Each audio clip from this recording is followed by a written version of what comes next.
Ukalarim, avtopatruliy tajribamdan kelib chiqib bu narsani qilishni sizlarga maslahat bermayman. Aka.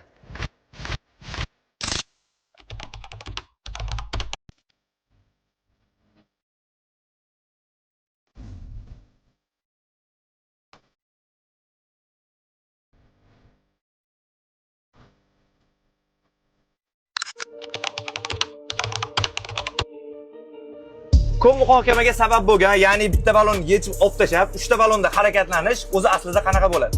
Aslida avtomobil teoriyasi bo'yicha 3 ta ballonda yurishi shart bo'lgan, lekin har xil marketing va raqobat tufayli butun jahon standartidan chiqib ketishga majbur bo'lgan.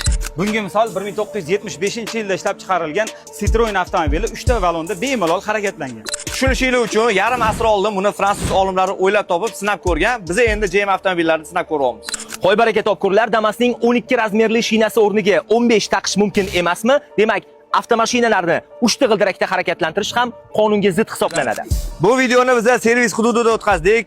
Harakat qatnov qismida bu narsani takrorlab yurmanglar. Sababi qonunda belgilangan tartibda javobgarlikka tortilishinglar aniq.